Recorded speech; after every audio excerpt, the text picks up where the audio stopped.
Hello, everyone, and welcome to Taking Over. I am OLED Ed Fries, and I'm joined by the one and only Astrid Pizarro. And again, for a second straight night, our wonderful guest, maybe a third host in the future, Jose on the air. Jose Gonzalez is back. Welcome again, Jose. How are you tonight?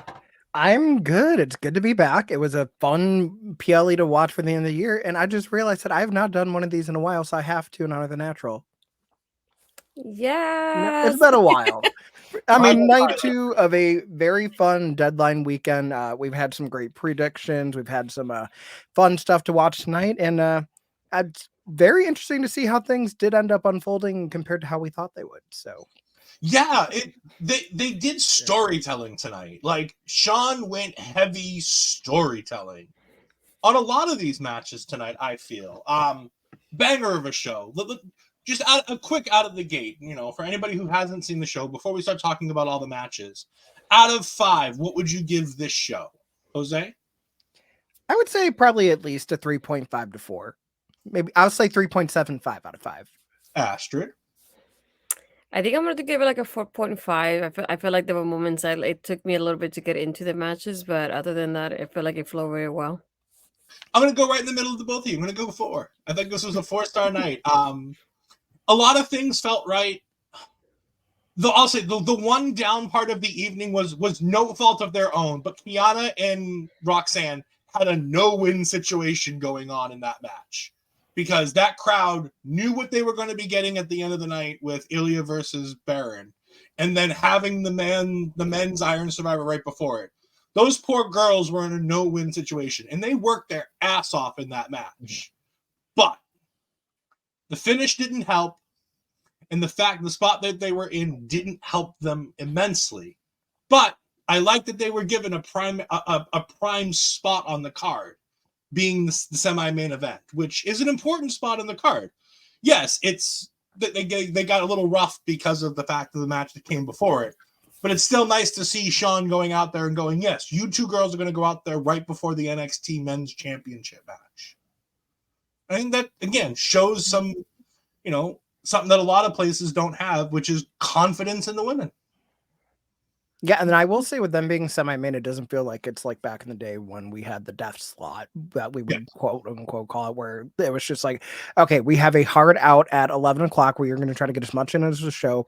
Oh yeah, girls, you have 5 minutes with entrances. Good luck. So it didn't feel anything like they were pressed for time and they were like struggling on how to put the match together. It just really fell victim to the structure of the card. I felt like some things could have been shuffled around a little bit more. I feel like having the Iron Survivor matches kind of where they were felt a little off to me, and it just made more sense to have certain matches placed elsewhere to kind of keep the crowd engaged. And I feel like that's where I lost more points on the show more than the actual quality of the matches themselves. It just felt like it could have been a little bit better laid out, but it was still a great show at the end of the day and a great way to close out WWE's PLE schedule for the year as well. Yeah. Astrid, any thoughts on your thoughts about the card as it was built and the way it was built? Yeah, that I felt the same way too, because it wasn't the matches. I like the matches, just that they became like moments like once you see, like, for example, Trick winning, they're like nothing's gonna compare to that. It's hard to like go after that match. It's like it's kind of like that kind of like roller coaster that you go through as the show is happening. But I feel like they started with a great thing and it ended great as well. And it just like they just had a moment of like kind of dipped a little bit for me and then went back up like that again. But overall, still it was a good pay-per-view. The matches were incredible tonight. Yeah, and we're going to start with the pre-show.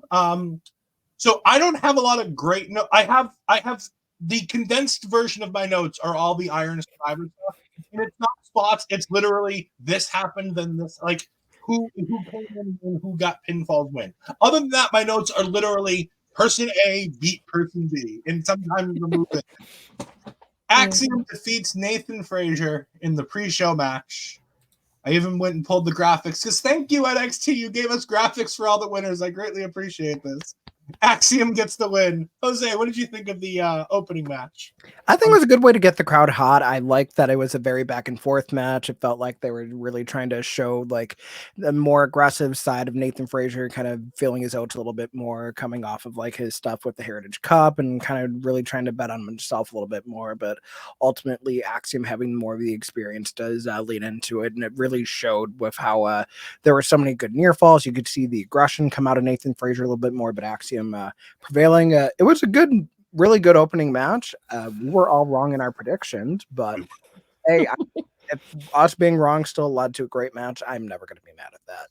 The one thing I liked about this match being on the kickoff too, which makes more sense, they put this match on about 7:40 on the kickoff, and it got like 10-15 minutes because they had like two real quick, hey, these are things that are happening on tonight's show, and then boom, the main show was starting.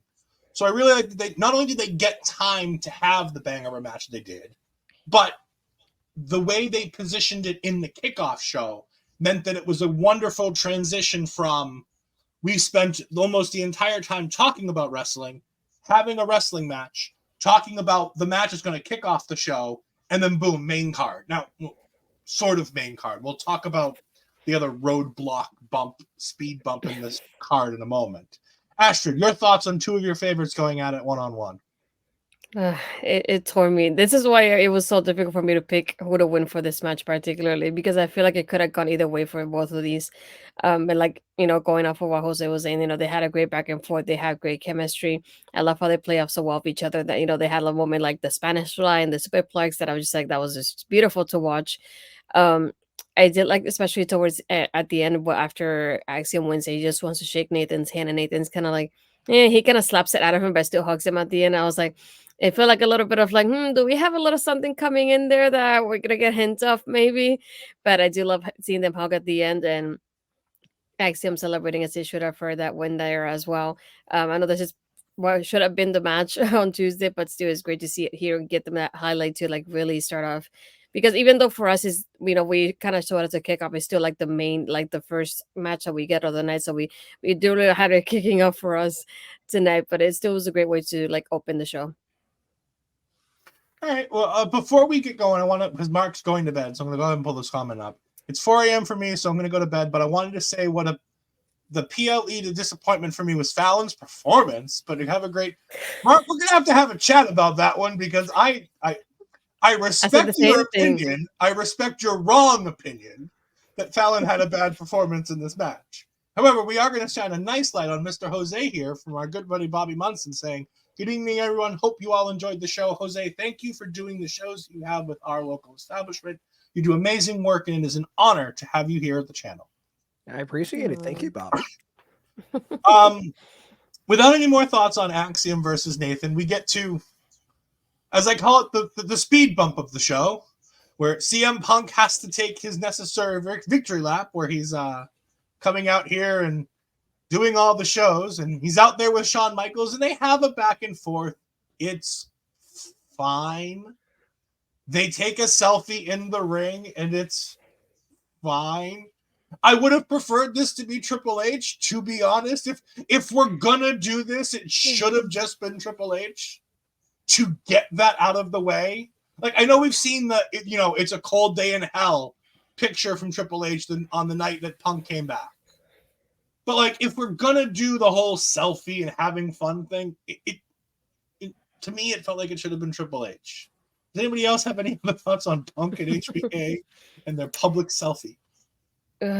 I just it feels so awkward first because I would have wanted, I would have hoped that this would have been the moment to kind of give the spotlight to somebody in NXT going toe to toe with Punk kind of in a promo to start the show. That's what I was hoping for. And then all of a sudden they take the selfie. I don't know whatever they said after, and then the music starts happening, and they look at each other like, "Oh, it's done." It felt kind of awkward in the way they ended. Like they were not expecting the music to come up, and then it did. So "Oh, but just sleep then, I guess." I'm like, and I just messaged Ed, was like, "So who's gonna interrupt Punk during this?" And he goes, "Dom or somebody else." I forgot who the second person was, and I thought, right, waiting for that person to get that little spotlight of having that promo with Punk, and then nobody came. I'm like, that what was the point in that? You could have just shown him in the audience during the show, be like, "Hi, I'm here." That's it. That would have been better for me. Jose? Oh well. You know what this had the same energy as to me? Remember when Lacey Evans was first called up to the main roster, and her whole thing was she shows up to a show, she walks out, and then she walks to the back? Yo. Very that. The crowd was starting to like, okay, we can only chant so much. They clearly forgot whatever the actual promo was. So it's just kind of being like, all right, Magic Conch, what do we do now?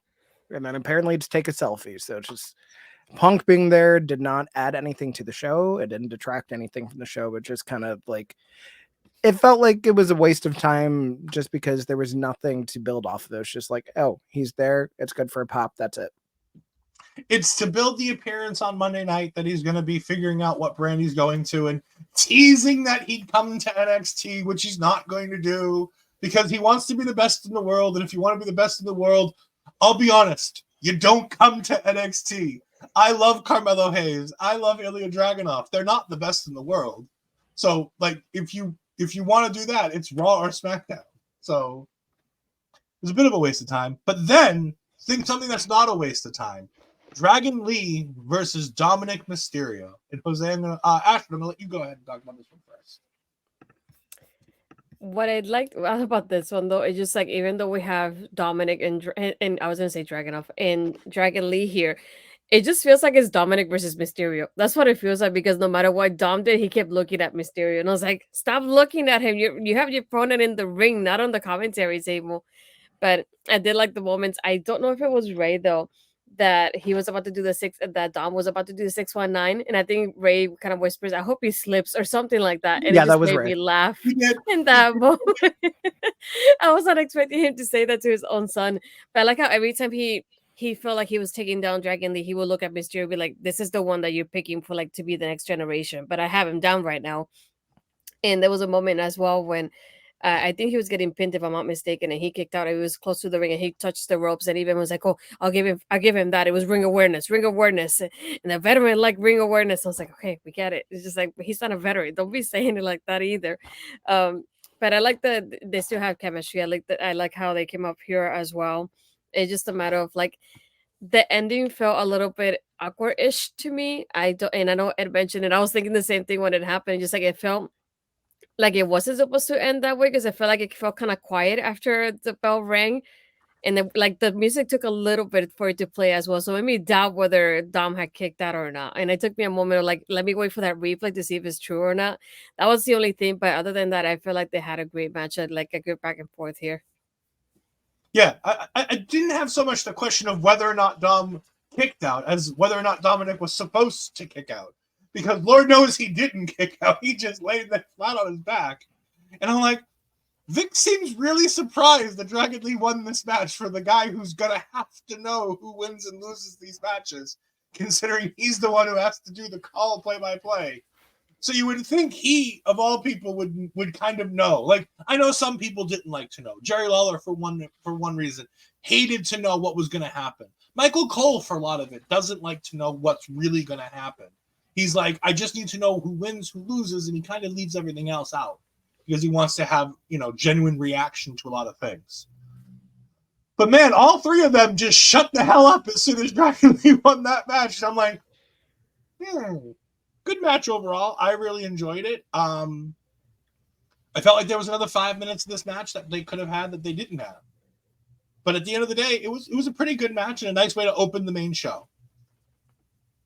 Yeah, I think the big thing for me was once I realized that Rio was not at ringside, you kind of knew like, okay, Dominik's losing the title.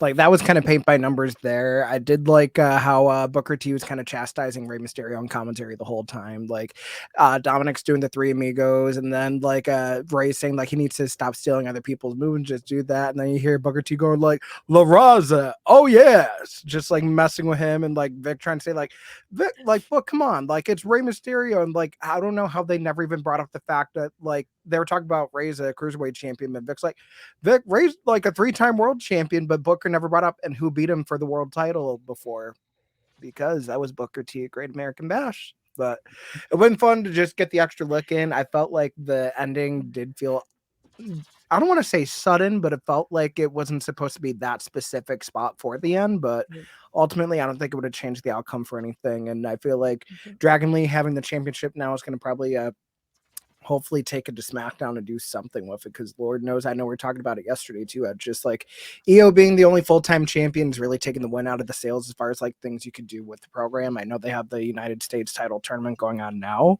Dragon Lee's just got eliminated from the tournament, but who's to say that he's not going to have some other stuff going on, and who's to also say who the NXT competitor that will eventually face Grayson Waller is going to be. So never know. I do also want to bring up Rhea Ripley, posted on Twitter. Am I upset, sad, mad? Yes. But Dominik has been the biggest workhorse within WWE all year. His growth has been insane. Very, very proud. Forever my champion. Hashtag NXT Deadline. And I feel like that was important to bring up because we talk about Mommy, and I like how she's supporting him. Like, I know it's a storyline, but it's fun to see the interactions with them. And it's just nice to see Dominik come from the kid who I only want to see get slapped in the face every time he's on my television screen because he has the most punchable face in the entire world, to being a legitimate heel who draws heat. Yes, partly because he's with Rhea Ripley, but partly because he's playing the role he's been given so well. Now, can he do this for 10 more years? That's to be determined. But right now, like she says, he's been a workhorse. He's wrestled everybody and anybody in WWE this year. You give him the credit he's due, and he did a lot for this North American Championship. Seeing it on Raw week in and week out doesn't seem like a lot, but it made this title feel important. So I really like what they've done with Dominik Mysterio in this North American Championship. I agree. Does it make anybody else feel sad that this could have been Wesley, though? Yeah, I mean, it does suck that West did get injured, because I feel like that would have had more of a story to tell, but I don't think it's going to take anything away from Dragon Lee having a reign. But yeah, we shall see what is to come in the weeks to come. Yeah. We move on to the women's Iron Survivor match. And again, like Jose said earlier, odd placement to just throw it in the second match. I feel like you should have either opened or like done open, close. And I'll even say this, having watched the main event to its conclusion, I still think it would have been a better idea to do the Iron Survivor as the main event. Trick was right the whole time. He should have been the main event, but we'll get to that. Fallon and Blair start off number 1 and 2. Tiffany comes out number 3. Blair pins Fallon to go ahead and get the first fall. Kelani comes out as number 4. Fallon goes ahead and pins Tiffany after getting out of the penalty box. Lash is the last entrant, number 5. Lash goes ahead and stacks Fallon on top of Tiffany to get 2 pins in 1 by the whole Roman Reigns stack 'em and pin 'em foundation. So nice to see that she's learning from the tribal chief. Blair pins Fallon Henley with 20 seconds to go to become the Iron Survivor. We'll leave the post-match in the post-match for now. But I just wanted to go ahead and give the quick rundown of the match. What did you think, Jose? Let's go ahead with you first. Your thoughts on the Women's Iron Survivor. I enjoyed it. I knew Blair would probably go bell to bell. It was nice to see Fallon in there with her to start it rather than Tiffany, because you actually have the face heel dynamic in.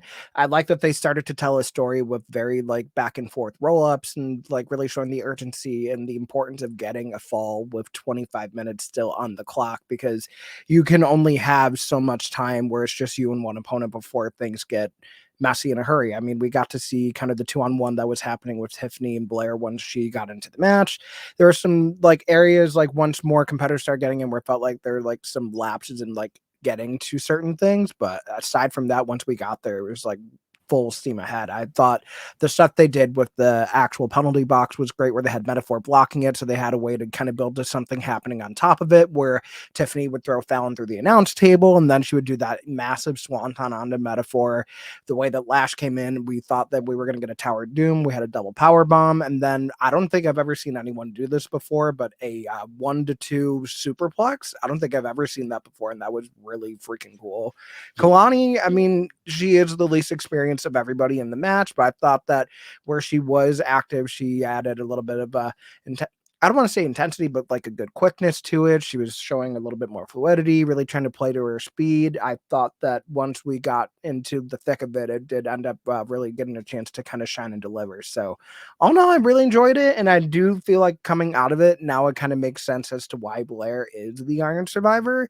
I feel like that setting up for New Year's Evil does make a little bit more sense, because now we also have the X factor of what could possibly happen with Nikita Lyons. So if that's going to play into anything leading up to New Year's Evil, but at least we also are probably going to be guaranteed a very nice hard-hitting women's championship match to start out the new year as well.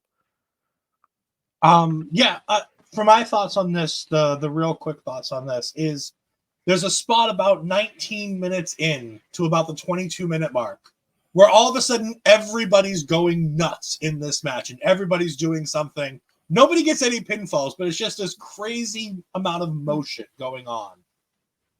You talked about the penalty box spot. Loved it.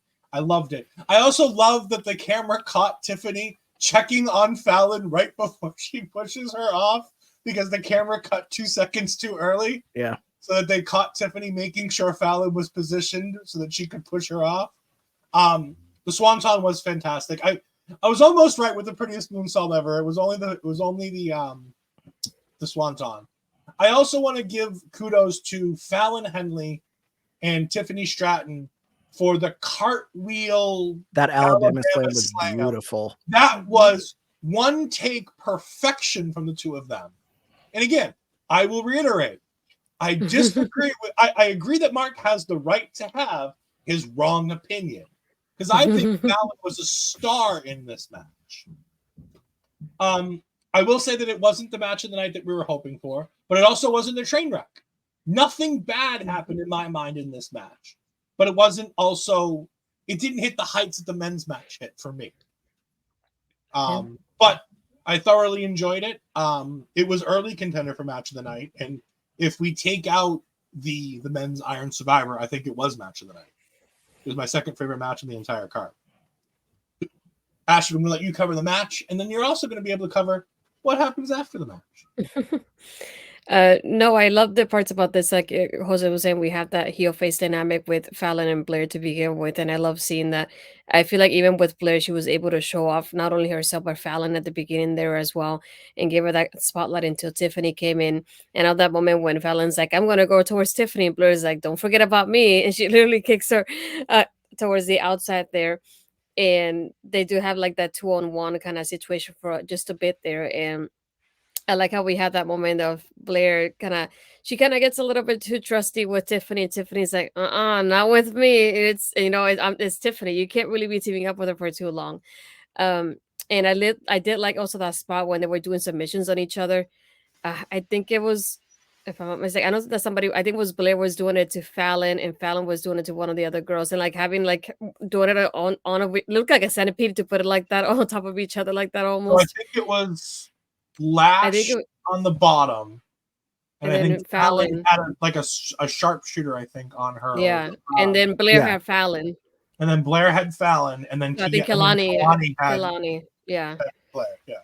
Yeah, I did enjoy that spot as well. Like you guys were saying, the part of the high flying, they know that SWAT and bomb and the commentary table too. And I did like how even when Lash coming in last and she didn't have a lot of time in the ring, she still made worth of that time in that ring, being able to show off, the power bomb, that choke slam. I was like, dang girl.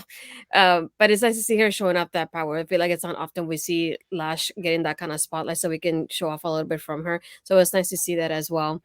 And yeah, I feel like it was a great to me it was amazing just to watch it, and Kalani doing that 450 towards the end as well.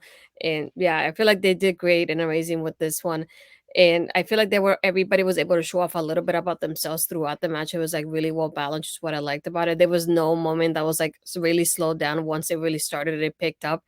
And towards the end, when we get Blair getting that pin and Lash going after her, it's like, no, you're not getting this on me when we're actually almost there. But it's nice to see like the girls like running after each other and Blair winning at the end. And after she wins, she's calling out Lyra. Lyra comes out with the championship, like, you're next. And then after that, she gets attacked from behind by Cora, who's returning now, taking the championship, lifting it over her shoulders. So she's definitely not going to win anytime soon. And then showing out that she's back and even looking at Blair like, the title is mine as well. Yeah, the return of Cora Jade tonight was something we'd heard that there were rumors of. And I think it's funny because my immediate thought is CM Punk, Roxanne Perez, and Cora Jade are all in the same building. Do we get AJ Lee tonight? Like, I instantly went to AJ Lee because we have the AJ Lee connection between Roxanne and Cora. And you see the pictures backstage of Cora and Punk. And I'm just like, oh, I really hope she was there just for the girls to be able to see AJ tonight. I think it would have been fun. Yeah, no, this match was great. I really enjoyed it. Astrid, for you specifically, I want to ask you a question. Do you feel like it's a bit of a slap in the face when they continue to reference Rob Van Dam and the one-of-a-kind split-legged moonsault, considering Trinity used to do that in WWE, and they seem to refuse to just acknowledge it, which would be a much better comparison, considering it's Kelani Jordan and Trinity? Like, the connections are a whole lot more easy to make. Yeah. Do you feel like it's a bit of a slap in the face? WWE is just using Rob Van Dam as the generalized version of that. Yeah, I mean it's something new in that sense. So we always see WWE kind of be that better when somebody leaves and don't mention them in any way, shape, or form until they come back somehow. So just like it's nothing new in that aspect. We've seen it happen before. It's probably not going to stop anytime soon. I just feel like if I understand if it would have been somebody, I don't want to say left, like I guess like, people could leave in worse terms that Trinity did. So it's like I feel like of all people, she's one of the like nice ones. So it's like it looks bad on them if they decide to do it, continue to do it. But I feel like it would have been better having a black woman show off that she influenced another black woman in her skills and the wrestling and ability and everything like that. So yeah, I think like it would have been better to just hear Trinity's name somehow mentioned in there. But it is what it is. And also of note, I mean, Kelani was the only one in both Iron Survivor matches to not get a fall either, too, which I thought was very odd considering that she had many chances to. I thought that double 450 she was bound to get at least one, but I don't know if this is going to kill any momentum she had. I mean, obviously she didn't win the breakout tournament. She's kind of been in limbo once Dana Brooke got released. So I don't know what they have in store for her moving forward, but hopefully it doesn't take away anything in her stock, because there is so much untapped potential that's just there for her. Yeah. And I mentioned this to Ashton while we were talking back and forth during the show. 2 women of color in the Iron Survivor match here. So it's nice to see the diversity with the NXT Women's Division, where they're pushing as many talented people as there are. We don't care if you're black, white, green, yellow, red. NXT don't care what color you are. As long as you can wrestle and we think we can do something with you, you're going to get pushed. I mean, 3, I guess, if you count the fact that Metaphor was out there, so you have Jakara Jackson out there as well, not in the match, but at least outside the ring nearby. Mm-hmm. So I think that this did a really good job of pushing, that WWE is hopefully leaving behind the idea.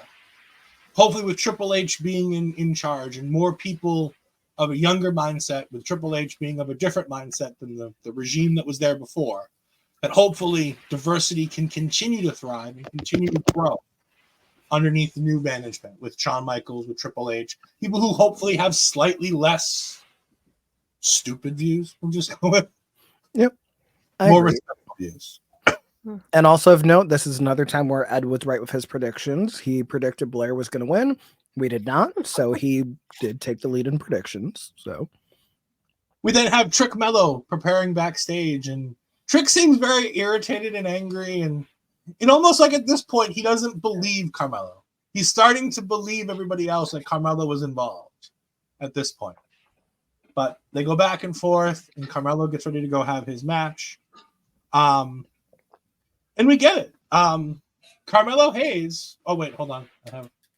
Before we move on, I have graphic. Dragon Lee won and new. And then Blair wins the Iron Survivor. I have those. Carmelo Hayes versus Lexis King. And Lexis King, he made the most of a relatively short match for the rest of the card. Because, again, everything feels short when you've got a 25-minute Iron Survivors pretty much on either side of this match. But it felt brisk. It felt important. But Lexis King got a lot of shine in this match. Carmelo Hayes did a lot. His Celtic green attire being, with the show being in Connecticut, having that. I know Booker's like, oh, it's money green. No, Booker, it's not. He's from Boston. That's Celtic green. Even though he has the money bag on his knee pad, it's all about the Celtics. Melo came out, showed out, did exactly what he needed to do. And I think the spot of that match is Lexis has Melo down, and he's like, shake my hand. Show them what a snake you are. And he goes ahead and shakes his hand and then reaches up and gives him the finger. And it's just this iconic little moment. I think it's great that you have, like, again, this is the storytelling of throughout the night. Every match had that little bit of storytelling throughout the match. And I thought this is where that did it. Melo then hits nothing but net to get the win. And then as he's leaving the arena, Lexis King yells back down the thing, I didn't do it, but thanks for the premium live event spotlight. So Lexis King admits he didn't do it. So now the hunt is back on. Although for some reason, apparently this win makes everybody believe that Melo didn't do it. Melo totally did it. I'm not leaving this. I'm the fish with my hook. Thank you again, Tony. We greatly appreciate you stopping by with viewers. Thank you again. Hopefully you guys enjoyed the AEW Collision, NXT Deadline, TNA Final Resolution stream that you guys were doing. I don't know which one you were watching exactly, but thank you. And yes, whoop that trick. God, I need to get that version of the song, WWE. You got to give it to us because we just need it. Astrid, your thoughts on Carmelo Hayes versus Lexis King? Yeah, I really like more than anything. I feel like it's a way of Lexis showing off his character during this match. More, it's what you noticed throughout this whole match. But yeah, I feel like I like to see that him going like I took that moment. I took advantage of your moment and that moment of you guys being vulnerable with each other, and I took it to get a spotlight on myself and take advantage of both of you guys. And I like seeing that in like the end. I just thought for some reason I didn't recognize his music, so when the music started playing, I was waiting for Carmelo to turn to see who it was, and I was like, "What the heck is happening?" I was wondering who was coming out, and they were not showing who it was, and that's when I realized it was Lexis' music. But it's nice to see him going like, "I'm the bad guy. I took advantage of you guys, but it wasn't me." And I like how I feel like in my mind I see this target going whoop, back to Carmelo. Here it is. But it just, yeah, I like how we were able to see more from Lexis this time around in this match. There's, to me, the only thing about the match in itself is like I feel like there was, aside from that moment you mentioned about the finger, there was nothing in the match in itself that I could highlight, that I could say like the girls match, like this happened and that was amazing and this happened, it was amazing. Like I don't have any particular moments in this match that kind of stood out to me there though. Yeah. Jose? Yeah, I mean, it was definitely more of a character-driven match. I like the fact that the post-match basically said, like, hey, like, it wasn't me, but I'll take the payday for getting on a PLE. The only thing that, like, I thought was kind of nitpicky was at the very beginning, you see Carmelo working on the right hand of Lexis and just blatantly no-selling it. Hitting the steel pose, having it ram into the stabs, having, like, it worked on, and then immediately just throwing a knife-edge chops. Like, dude, what are you doing? But aside from that, it was fine. I'm glad Carmelo got a win because it kind of like gave him a little bit of momentum, especially with what was to follow after. But yeah, like all signs are pointing back to him being the one to take out Trick. I mean, especially as we'll get into once we talk about Iron Survivor and the way the show closes. I feel like we're going to end up having that big reveal probably at New Year's Evil. Yeah, I mean, I think it was, again, was it a great match? No, it was a 2.5, 3-star match. It was fine. It was it could have been on television and it would have been just fine. But they got the premium live event spotlight. More importantly for Lexis King, it gets him in front of all of those people. All those people watching Deadline, it gets him in front of those people. It gets him a bit of a bigger spotlight. And it goes ahead and, again, storyline continues. The one thing is that the storylines continue to move, and we get development. Whereas sometimes for some wrestling, it can go 5 weeks before you get any development on the story. This story has been constantly changing and constantly moving week after week ever since Trick got attacked. And I love that fact. And yeah, it wasn't the most fantastic match. It was kind of a bland match in general. Like, it was a good match, but there was nothing exciting about it like some of the other ones. But at the end of the day, it told a good story and it moved the beat from point A to point B. And sometimes you just need a good storyline match. Give it 8 to 10 minutes. They didn't overstay their welcome. They got in, they got out. The story moves on. Well, it's not exactly a bad thing. We get, hold on, graphic. I have graphic. Mellow wins. That's another point for me, by the way. 2 points. And I have 2 points. We then get Cora Jade backstage with Kelly Kincaid. And I love how she interrupts Kelly before Kelly can ask any questions. And she basically gives the standard thing. Look, all these women, they're fighting over this championship. I gave them 4 months without me. I left for a couple months. And you know what? The division's no better. It's deeper. I love the fact she said the deepest division in WWE. And I took a moment. I'm like, no, it's not. It's really not. And then I thought, I'm like, no, she's right. It really is. It's the deepest division because they only have all the women are fighting for one prize. Whereas on SmackDown, you have a smaller amount of women fighting for one prize. Plus you have tag titles. So Raw and SmackDown, however many talents you have multiple prizes for them to go after. And the men's division's on both shows. Whether they're there or not, there are 2 divisions. You have your tag team division, you have your secondary championship, and you have your main title. So I love that she used specifically the word deepest division in WWE. Not most talented, but deepest. I think that was a very key point that she did. And you know what? For 4 months off, she gave her best promo. Astrid, you and I have criticized her for months before her departure that her promos felt scripted and bland. Yeah. The one thing you can't say about this promo is that it was scripted or bland. It was it's not genuine. But she made it pop. It felt like it had personality. What did you guys think? I will say for the fact that it was only 30 seconds backstage, it didn't give her enough time to slip into AJ Lee mode, as I like to call it. I'm sure come Tuesday, we're going to see the Bob. We're going to see like her holding the mic, just like doing the thing. It's just like, it's going to feel like it's the Raw After Mania in 2014 again, I'm sure. But I mean, only time will tell. Yeah. No, it just felt like it wasn't like she wasn't reading something off anywhere. She wasn't reading off a teleprompter or a sign or anything like that. It sounded more genuine, like she definitely meant that what she was saying, and like the part of her interrupting Kelly actually helped too, because I feel like she wasn't able to like get too much into it, so didn't get much insight into what if her character's still going to be like about the same or not. Yeah, it just felt better than what I've heard from her before. At least it didn't feel like it was rehearsed either. And I'm like, that was probably one of the best ones I've heard from her so far. So just keep that momentum going, please. And you know what? 4 months off, she could have. Now WWE has not been afraid to do this. They've sent Roman Reigns to improv training. Like there's been a lot of times WWE will send people to acting schools when they have downtime, when they're off screen for a while, to get work on promos, to be able to come off more off the cuff and kind of have a better wit and a better style at it. Maybe she spent these 4 months without the obvious. Other than that, she must have spent these 4 months working on promos, getting better on the microphone, hopefully being more, comfortable in front of that camera to cut those promos. We get Trick Mello backstage, where Trick apologizes to Carmelo and says that he knew it wasn't him, and he's so thankful. And I'm like, oh God, Trick. Oh, this is the moment where I knew at this moment that it was definitely Carmelo, that there's never going to be anybody, because Trick apologized. Trick knew it wasn't him, and I'm like, oh no. But no, we got another inside. Yeah.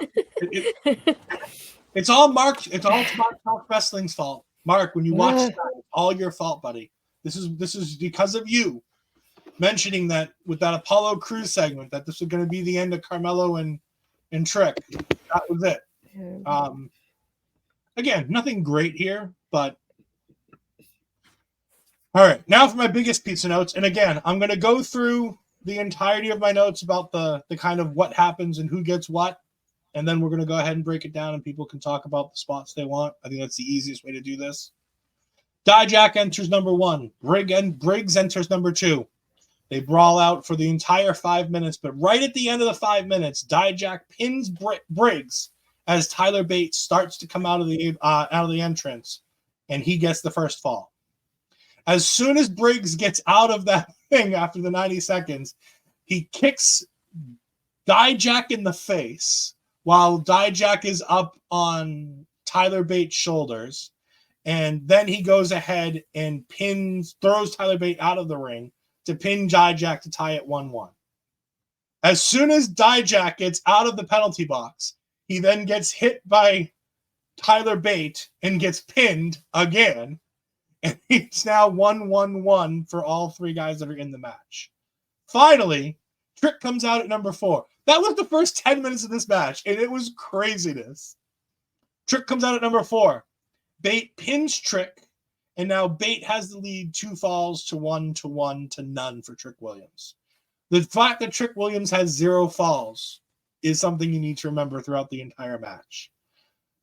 Braun Breaker comes out number 5, and he spends the first 60 seconds spearing everybody. He goes ahead and starts with Briggs and pins him. He then spears Bate and pins him. He then spears Dijak and pins him. And I love Alicia Taylor. Braun Breaker has secured the last 3 falls. Just what a way to do the announcement. Just fantastic. Dijak then pins Trick to go to 2 falls. Braun Frankensteiners Dijak off the top rope into the waiting arms of Tyler Bate into a Tyler Driver 97 so that Tyler Bate gets the pin and gets this 3rd fall. Dijak and Briggs start teaming up on everybody, and they do a double moonsault off the 2 corners where Dijak pins Trick Williams and Briggs pins Bron Breakker to go ahead and get a fall apiece, which puts, at that point, Dijak on 3 and Briggs on 2, if I'm doing my math correctly. Then, all of a sudden, in the last 2 minutes of this match, Trick pins Briggs. Dijak tries to pin Trick, but Eddie Thorpe comes out to distract him. And then Trick pins Dijak. And then Tyler Bate tries to get involved. Trick pins Tyler Bate to get his third fall. And with 10 seconds left to go, Bron Breakker goes for the spear to win the match. Trick hits him with a high knee. And with 3 seconds to go, Trick Williams gets the pin and wins the Iron Survivor. Whew. Oh boy. We're going to throw up the graphic. Winner, Trick Williams. Jose, I want you to go ahead and start with this one. What did you think of this? This was match of the night. Just very action-packed from the jump for the whole 25 minutes.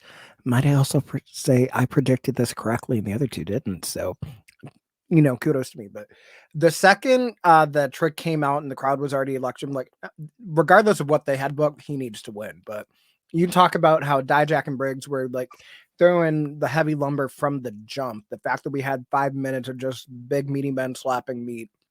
The way that they were smart with how they had Briggs take that first fall, and then immediately we still have another one-on-one encounter with Tyler Bate coming out. We got to see a lot of the attrition that comes with an Iron Survivor match. So kind of like seeing like how things are going to play out with timing and pacing. We got to see like the urgency with how Bron Breakker came into the match. We got to see the importance of spacing out how people were getting penalized. I mean, coming out of the actual penalty box and then immediately getting tossed in the barricade was Trick Williams.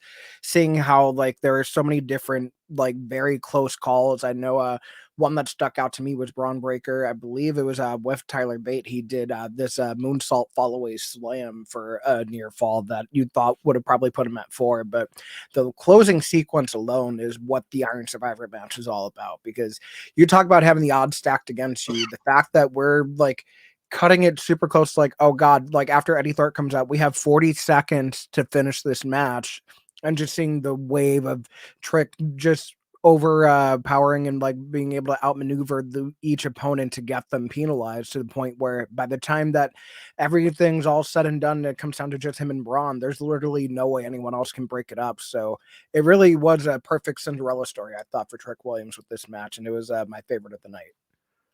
Astrid? Oof, this match had me on a roller coaster. I had so many moments. Like, I enjoyed the match, and then when Bron Breakker was about to come out, I literally messaged and I went, "This match is great as it is. I don't need Bron Breakker in here right now. I don't want him to come out because it was going so well. I really like the chemistry of the guys and the back and forth they have with each other. And then Bron comes in and he gets the three score, and I'm like, are you freaking kidding me? I don't like this dude. Take him out right now. Is what I was hoping for, but it's the only part that I was very I was not happy with, but I did like the part where he's doing the Frankensteiner and then Tyler takes advantage of it, and having Dijak and Briggs do the moonsaults at the same time.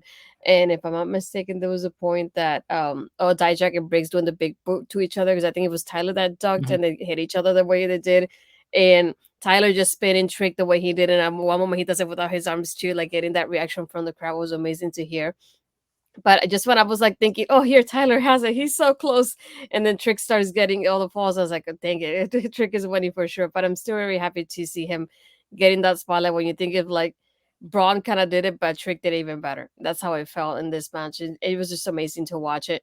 Yeah, I could have done without Braun in this match, so that's the only thing. I feel like everybody else was doing so well, and I was like, I could have done without him being involved in here.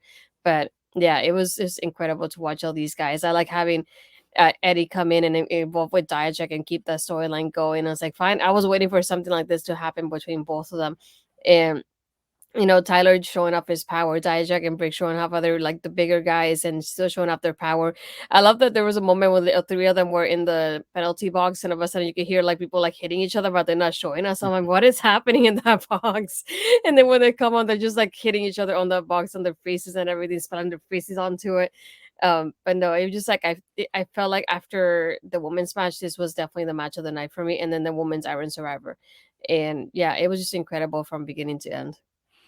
And I did also like the "free that trick" chant that they had when he was in the box a second time. Just like, oh no, they're very invested in this one. So yeah. The people love Trick Williams, and say what you want if you think the whoop that trick is piped in to get the crowd going. No, maybe it's not, but I'm saying even throwing it out there, when they start chanting "free that trick," there's no way WWE prompted that one. No, I love this match. I think this is not only my match of the night. This is my NXT match of the year. This match did exactly what it needed to do. These guys didn't all need to be stars. Most of these guys are kind of already stars. Dijak's a star that people overlook. Bron Breakker is a star of the future. This guy is going to have a big, long career. Whether we like it or not like it, Bron Breakker is going to have a big, long career. But this was a star-making match. Every guy in this match got their opportunity. Josh Briggs had the least amount of falls at 2. I mean, they had so many pinfalls in this 25-minute match. Think about it. Trick has 4. Bron, Dijak, and Bate all have 3. And Briggs has 2. There were that many pinfalls, and none of them come out looking weak. None of them come out looking like they're not the biggest of the badasses in the entire ring. This was a star-making performance. Again, for most importantly for Josh Briggs. It was his coming out party that this guy can hang with Bron Breakker. He can hang with Jonathan Dijak. He can hang at the top of the card. He may not be an NXT champion in the next 12 months, but this guy could be a future United States champion. This guy can be a future Intercontinental champion. This is the kind of guy that can be that upper mid-card to lower main event star that they're looking for. Because I liken it to, they're not the same kind of guy, but Dolph Ziggler. He's that guy who he can be in a tag team, he can be in the mid-card, he can be in the main event. And it always kind of feels like it makes sense. He's always lower mid-card, lower main event, which always sucks because I think he had so much more skill than that. But I think Briggs has that ability to be that guy that can be anywhere on the card, and he's going to make sense, and it's going to be good for him. I can't say anything else other than that. Star-making performance for Trick Williams, getting those 4 falls in the last 2 minutes, where they constantly kept mentioning that Trick has no falls in this match. And I'm like, you know what? He still would have had a star-making performance had he not gotten any falls. But to win the match, to go ahead and get ready to go to New Year's Evil, which apparently we're getting in 4 weeks. I'm not ready for New Year's Evil because that's going to be a hell of a night. With the main event and the women's match. I don't know which match they main event with, to be honest. I think it has to be the NXT Championship, almost kinda, because of what I think is going to happen. But the story that they're going to be able to tell, it's just they did a superb job taking 25 minutes and making every single moment in those 25 minutes make sense. They felt right. Nobody felt like they got overlooked. Nobody felt like they were out of place in this match. And everybody felt like they were on par with everybody else. And at the end of the day, in a 5-person match, that's all you can ask for. And it was constant motion, guys moving in, guys moving out. It was never really, with the exception of when the first 2 guys were in, and then when Briggs is in the penalty box. There's not really a whole bunch of one-on-one moments other than when Trick gets 3 pins and when Bron gets 3 pins and you leave it one-on-one because there's nobody else to be had because everybody's in the penalty box. We have Millie Rose jumping in. What I got out of that explanation was that my Joey Dijak got ducked up. Yeah, Eddie Thorpe screwed Dijak. I was feeling good when I saw Dijak with 3 and it's getting to that last moments of the match. I'm like, yes! They're not going to give it to Bate. They're not going to give it to Bron. It's going to be Dijak. Yes! And then Eddie Thorpe. Damn you, Mel. Damn you. Eddie Thorpe comes out there and ruins it for my boy Dijak. But no, all these guys went out there and killed it. Any more thoughts on the Iron Survivor men's match? I will say, like, I mean, this can go for the women's one too. Like, you have the matches where you're going to have multiple competitors, and then you're also knowing, like, hey, they're going to go for a while. I like the fact that both of them being 25-minute matches did not feel like a 25-minute match, because there are those times where you have a longer match where it could be a singles where it's just like you can feel where they're trying to like grasp for time, or like the wind's starting to go out from underneath, but they were paced very well. It didn't feel like there were lulls in action. I've just really enjoyed it, and I feel like kudos to all 10 competitors for putting on unique versions of the match and all delivering. Yeah. Astrid? Yeah, I can say the same thing. Just like the pacing of the match, when you think about it later, it doesn't feel like you watch a 25-minute match. It really doesn't. And one thing that I love about NXT is like whenever they have any kind of multi-person match, you rarely have those one-on-one moments throughout the match, because when you have that one-on-one moment, somebody else comes in and it just kind of jumps in there as well. And it's just nice to see like it. I don't think it had any moments that it really slowed down for me. And it's nice to see like they always had a back and forth. Everybody got highlighted. Everybody got a moment to like shine. Everybody did something that stood out that you're like, holy crap, that was like one of those moments that I will not forget for a while. So it's just nice to see that everybody getting that moment to like really be like, you can remember everybody that was in the match because they all had that one moment to really shine in this. So it's just nice to see as well. It's just all throughout. I love both matches. I also want to give NXT kudos for going ahead and giving 4 guys over 6.5. I feel like over 6.5. I don't know. I think Breaker's the shortest of the 4 of them, but Bron, Briggs, Trick, and Dijak. Giving these big guys the ability to show that they're not the big guys of old, that they can flip and they can run and they can have 25 minutes. And the penalty box being the perfect spot for these guys, and the Iron Survivor being perfect for them, because when they get blown up and when they have that moment where they need to catch their breath, you pin them, they get that 90 seconds, or in Dijak's case, 3 minutes at the beginning of the match, to really get themselves back and ready to go back in there guns a-blazing, ready to go. The Iron Survivor is the perfect mix of a long, drawn-out match, gauntlet style, where you have people coming in at intervals, but not feeling like Jose said, that it doesn't take all night. I think you could make this a 30-minute match and it would still feel as important. I don't want them to. I think 25 is the perfect sweet spot. Ironic. It's weird that 25 is the perfect sweet spot, but it just is, because you get 10 minutes of 5-on-5, like just 5 people going at it. And it's that perfect mix. I can't believe NXT did such a good job with the Iron Survivors. And by the way, 4 Iron Survivor matches, none of them feel the same. None of those 4 matches feel like the other version of the Iron Survivor that we've seen before. As we all mute at the same time. I think it also does help that they did move it out of the Performance Center too, because you have a different crowd that's going to react to different things. So it doesn't feel like sometimes the Orlando crowd can hijack it just because it's what they see every week too. So, hey, I'm just saying, not all the time, not every fan, but there are times where that crowd has been known to put themselves over, whether it's at the PC or at Full Sail. Just saying. Yep. I will wholeheartedly agree to that. And by the way, when we're talking about the crowd was on fire tonight. This Bridgeport, Connecticut crowd was in for everything. I really think that they deserve a round of applause. People that we knew in the crowd, obviously, former guest Victor Tyler Perry was there, which made my heart so sad when I thought I almost went to this show and I could have gotten a selfie with the man, the myth, the legend, the leader of the wrestling club, Victor Perry. Old friends and new were live at that show tonight, so it was nice to see a whole bunch of people that we know out there going ahead and showing up and showing out. We then get Kiana James winning with the deal breaker over a chair after Izzy Dane slammed the cage door on Roxanne's face to help Kiana James win the steel cage match. Astrid, I want to go with you first because Roxanne is one of your favorite wrestlers. What do you think of this match? I knew from the beginning, thinking of like not only from my prediction, but thinking of like the setup within the match in itself, it was a lot of Roxanne going after Kiana. And that's when I kept thinking Kiana's gonna take it towards the end though. And she's taking that her sweet time there.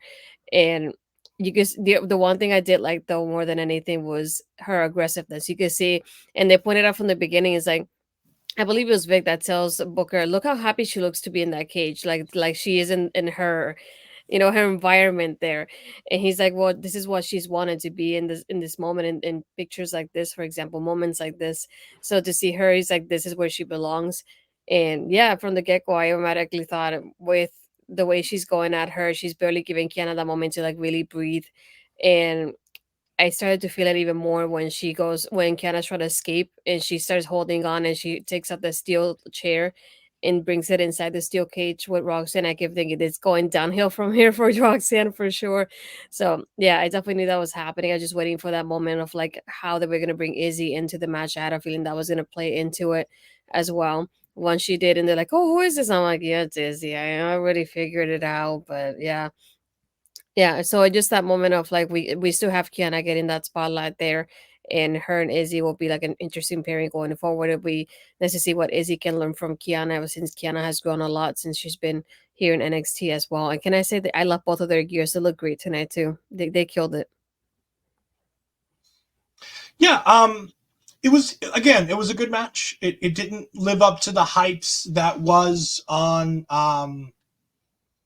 it didn't live up to the hypes of Trish Stratus versus Becky Lynch in Steel Cage this year, but I thought it was a really good, well done Steel Cage.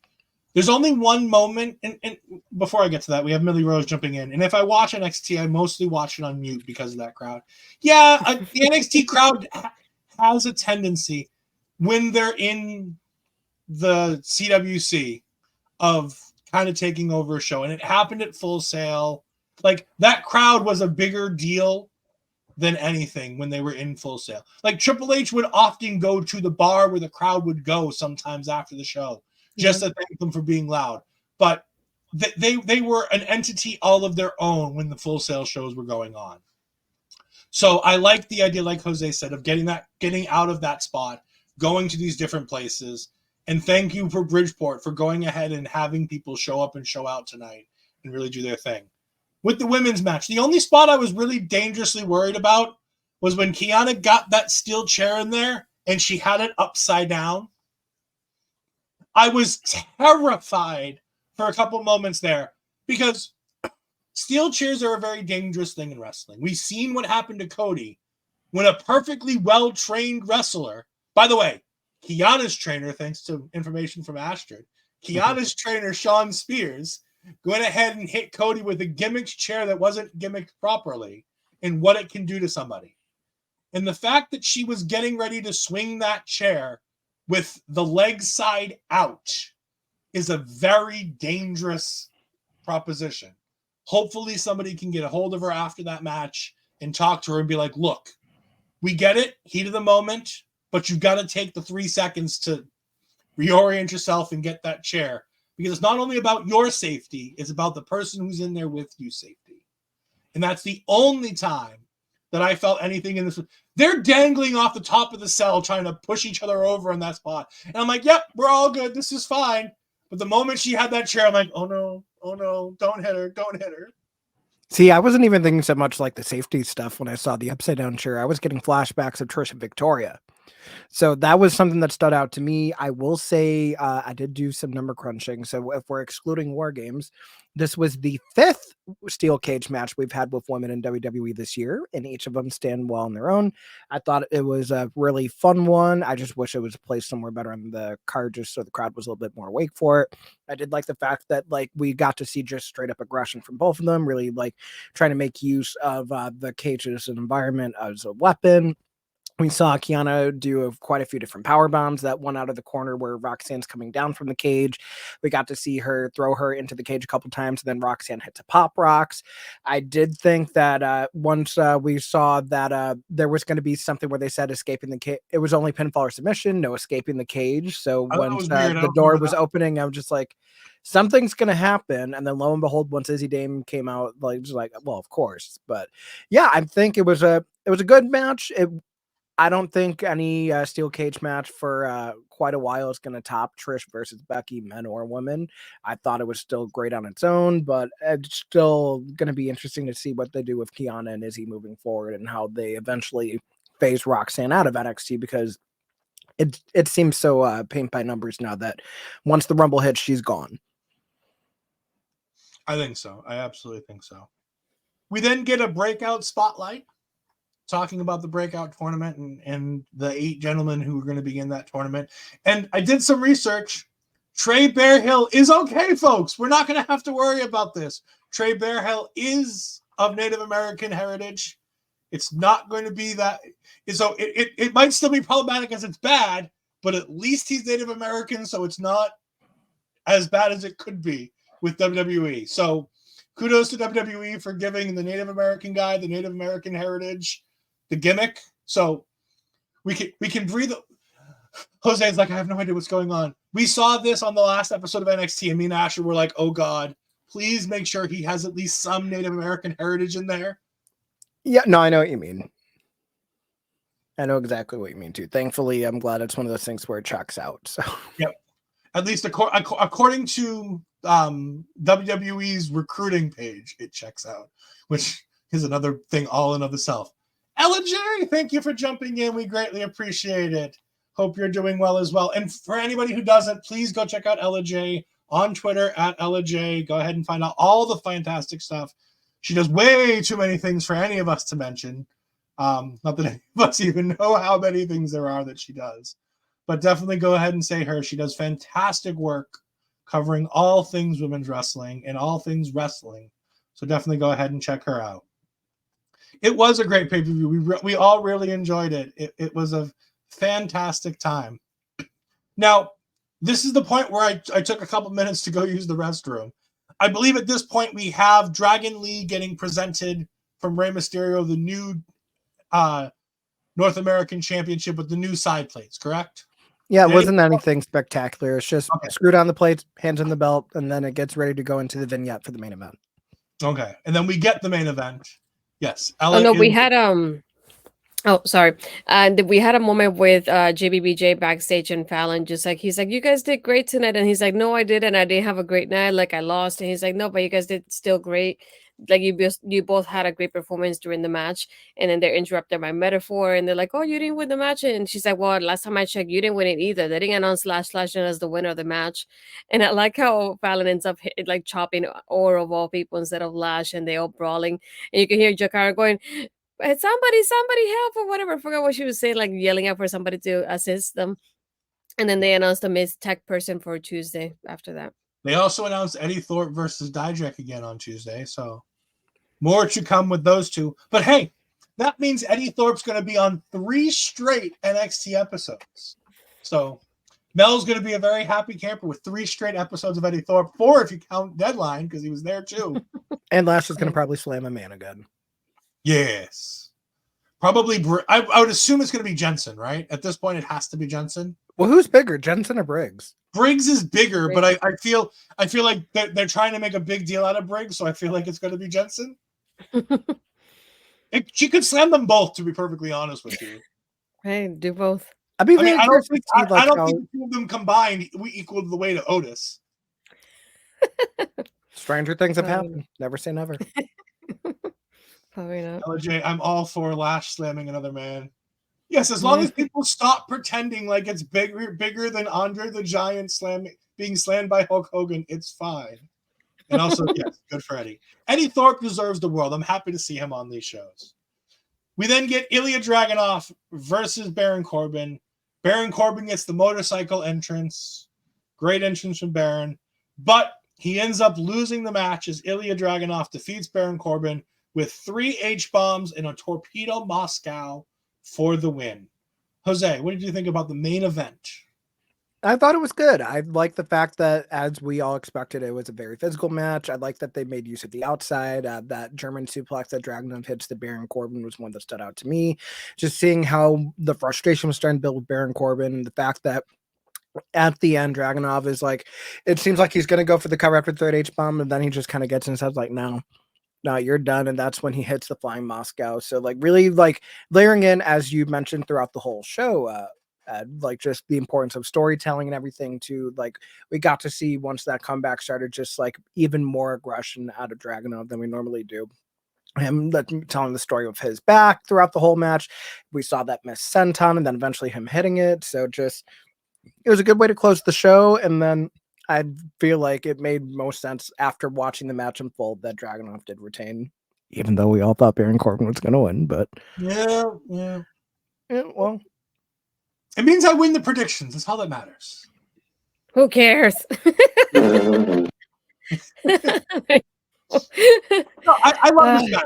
I thought it's not the greatest match. I would have, having seen all the matches, like from a feeling standpoint, I think it might have been cool to see the Iron Survivor main event. Mm-hmm. I think it was the bigger, better match. However, with the end of the match, and we're going to, for those that haven't seen it, we're going to go ahead and show you the last couple of seconds of the pay-per-view, because I don't think 23 seconds is going to get us demonetized. So we're going to go ahead and take a chance on it and see what happens. Sorry, Bobby, if you're watching, for doing this, but I'm going to try it anyways. No, I think it was great. I love the part where Baron Corbin gives Ilja the hug and starts talking to him at one point. That storytelling beat was really, really cute. I really, really like that. And then Dragunov does it again at the end of the match. And I would love to find out from Baron. He'll never tell us, but I'd love to find out what was said in that last moment. I wonder if he was calling an audible and changing the finish of the match.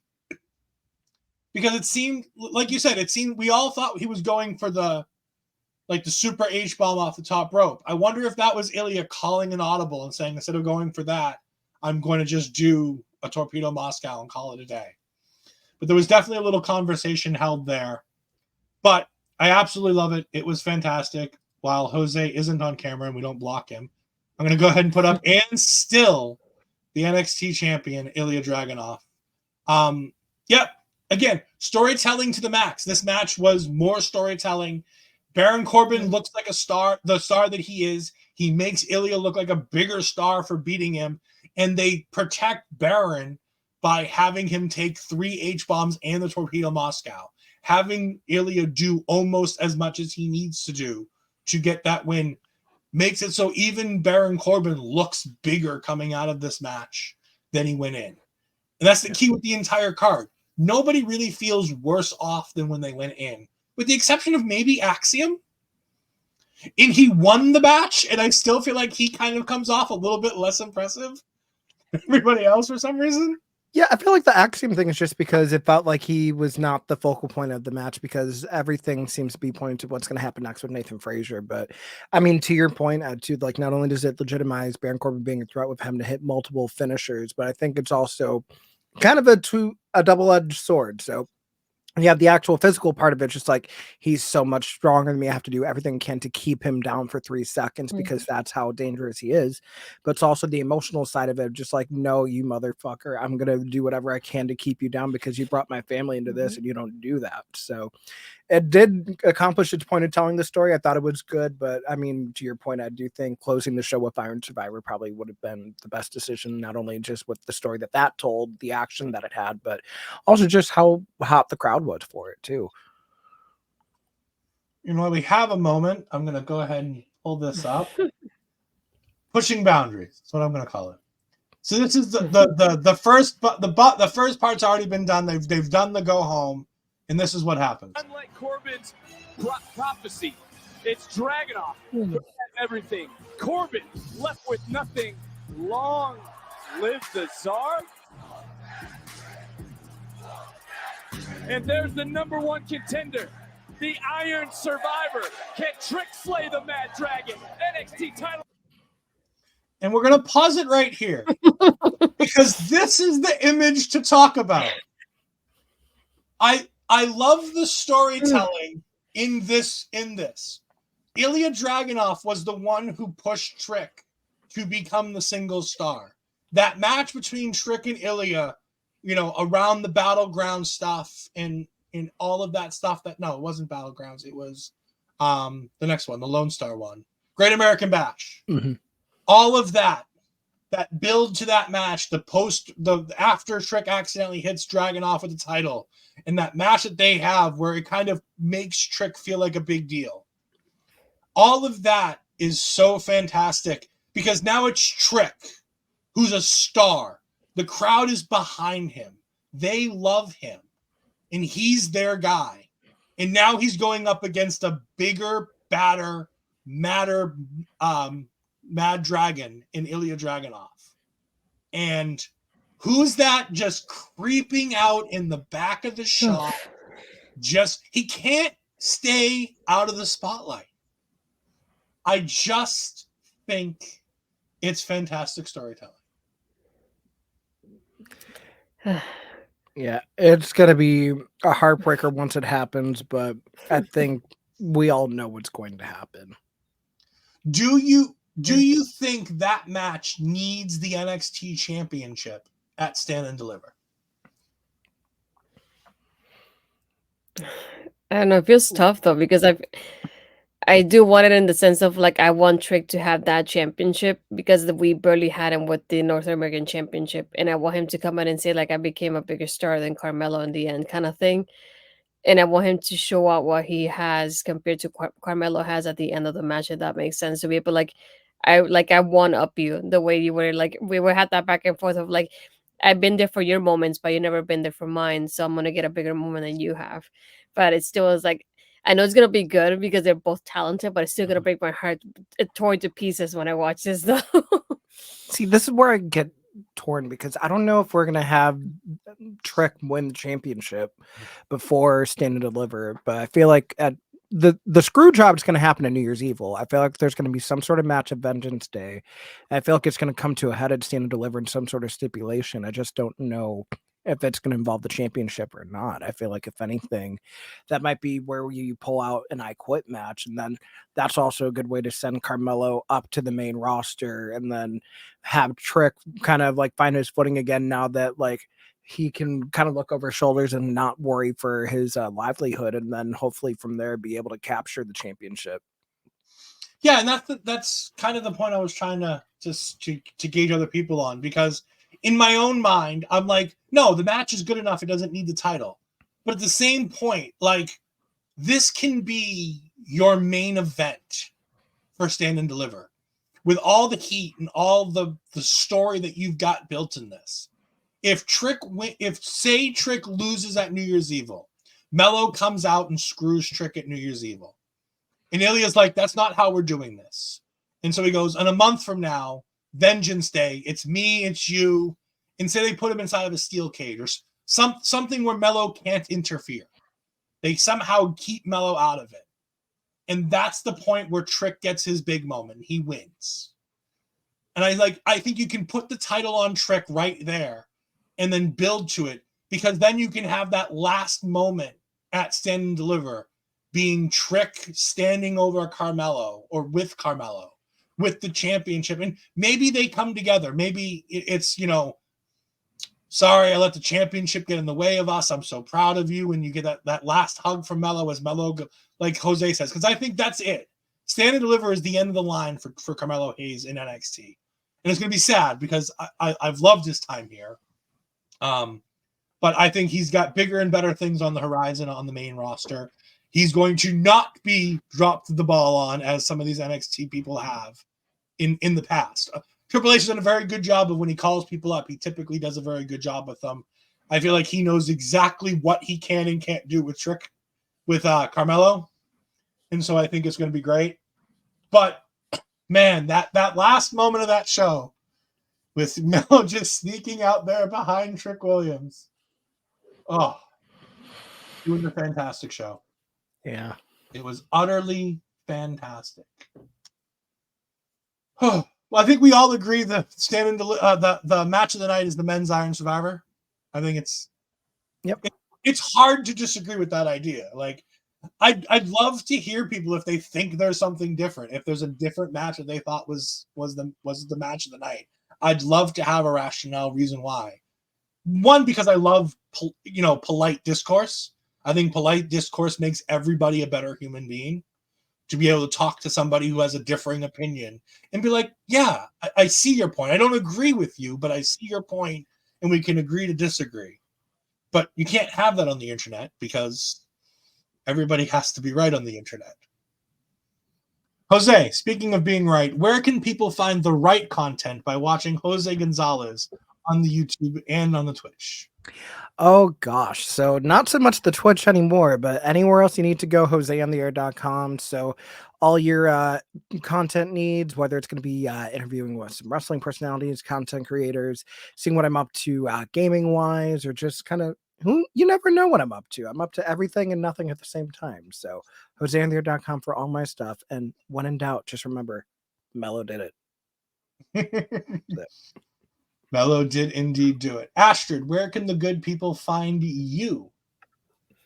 You can find me on my Twitter and Blue Skies, astridpizarro, and then Instagram and Threads, astridpizarro20. And everything I've written in the past has been on my Twitter, and on my YouTube channel, you can find my vlogs, past interviews, and past episodes of Ladies Fashion Showcase as well. And of course, you can find me on Twitter at edfries12584. You can find me on the Twitch at twitch.tv/edfries2002, where I do some gaming content, where I simulcast all the wonderful content that I do here with our local establishment. You can catch me and Astrid this Tuesday as we go ahead and talk about the fallout of Deadline, as we race to the next two shows, with New Year's Evil coming up January 2nd. Tuesday night, January 2nd, themed NXT night is back. And then Sunday night, February 4th, Astrid's an unhappy camper. I might need a co-host because NXT's going to a Sunday and Astrid works on Mondays.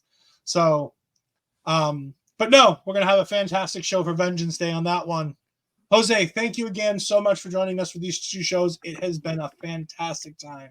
We greatly appreciate all your help. Please make sure that you go follow this man. Follow him on Twitter. Go to joseontheair.com. Follow his content. He does fantastic things for people in this space.